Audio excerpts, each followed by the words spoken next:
So now we have the current trends and issues in the tourism and hospitality industry. So, tourism and hospitality are dynamic sectors that face a range of issues shaped by social, economic, environmental, and technological factors. Below are some of the key issues affecting these industries. So, sara is the sustainability and environmental impact. So, ang ginahambalo dya is um, over tourism. So, popular destination often face mga overcrowding, no, so taho, leading to environment degradation and strained local resources. Okay?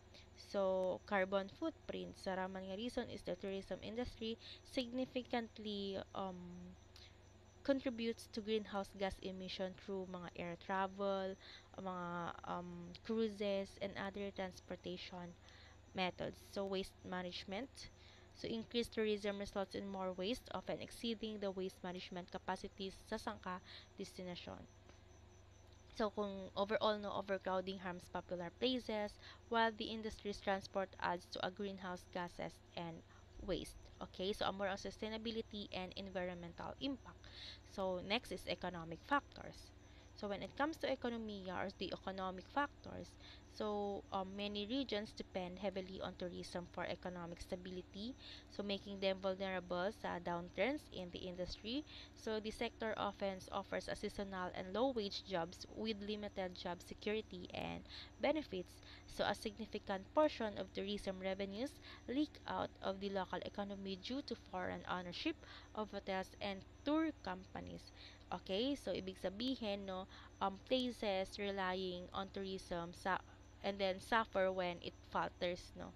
So madepende lang sa turismo karon kung gamay ang bisita, no, ma-falter ta na, so pwede nga mag-suffer, no. Kay um tulong sa na nag ano mo nagdepend sa may ano sa may tourism.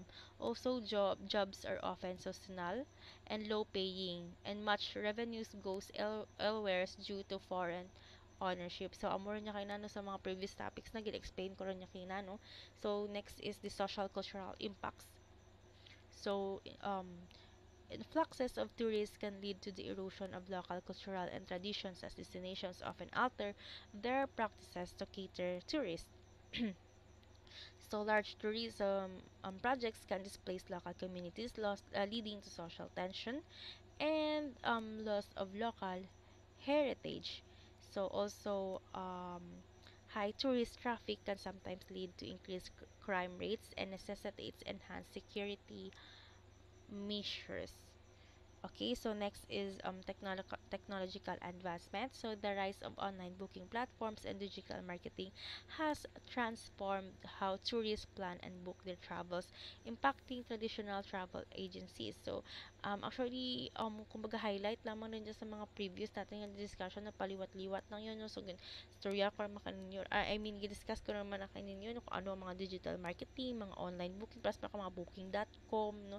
Also the AI, this integration of internet IoT or the Internet of Things, no, tawag niya kay smart tourism, no, mga artificial intelligence para ma-enhance ang mga visitor experience through personalized services and efficient resource management. Also, mga increased kang digital transactions, mga of course, ang risk na kara is cyber threats and data breaches has become a critical concerns. So next is health and safety. Okay, so basically ang health and safety is about um kang pandemic, no. So COVID-19 hit hard, no. So grabe ang natabo kang time ng pandemic. Also increased focus on hygiene and cleanliness protocols to ensure guest safety and restore travel confidence, no. So we need to push for better hygiene, growing interest in wellness and medical tourism, prompting destinations to develop specialized services. Okay, so no plus kang wellness travel is growing, no. Next is a political and regulatory issues. Excuse me. So political instability and changing visa regulations can significantly impact tourism flow. So ensuring compliance with local, natural, international regulations, including labor laws, safety standards, and environmental regulations Also, variations in taxation policies such as tourism taxes can influence the competitive of destination. So basically, politics and rules, no, so ang ginahambal dyan, travel rules change and compliance with laws like mga labor and safety is very crucial. Also, taxes, no, like mga tourism taxes also affect destinations competitiveness. So, amori ano, the political and regulatory issues. So, how about the marketing and competition? Okay. So, ang ginahambal dyan, the need for effective branding differentiate destinations in a highly competitive market. Okay, so shifts in consumer preferences towards experiential and sustainable travel requires adaptations in marketing strategies.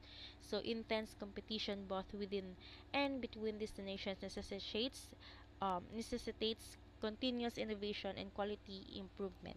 Okay, so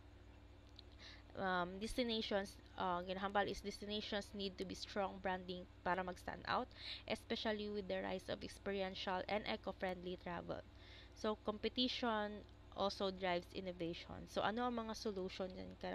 Of course, na sustainability, manage tourism wisely, like limiting visitors and promoting eco-friendly practices, economic diversification, don't rely solely on tourism for income, no? Ibig sabihin community engagement. So, involves um,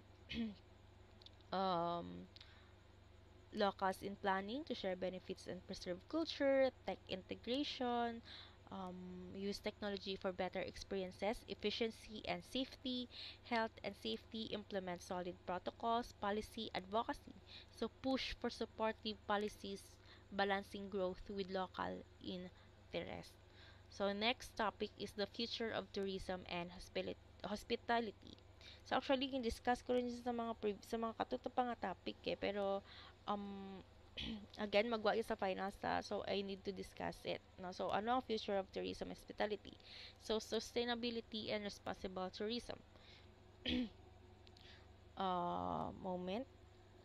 Okay, so the future of tourism and hospitality is poised to be shaped by several key trends and development across various domains, including technology, sustainability, consumer preferences, and global economic conditions. So here are some of the major factors and trends that are likely to influence the future of these industries.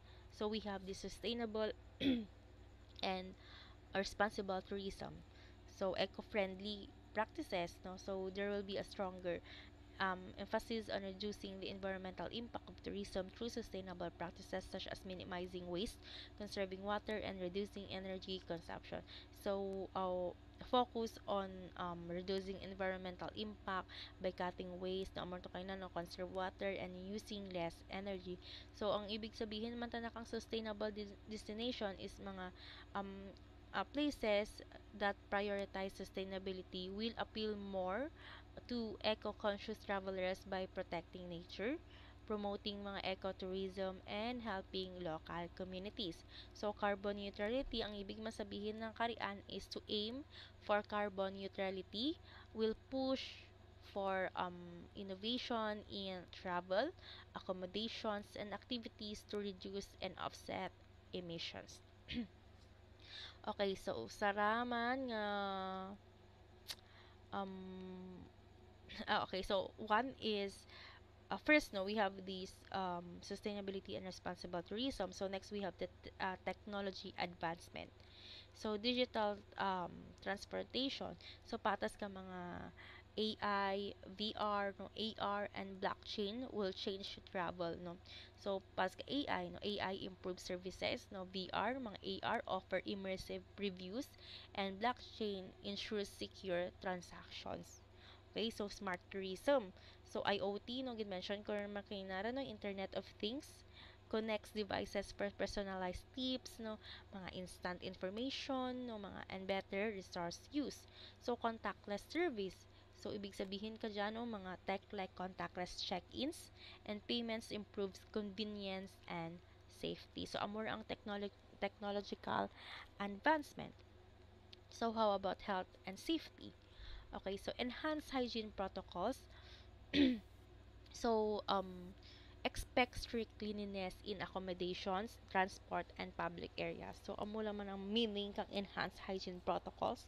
So, health certifications. So, places might get certified for health standards to build trust.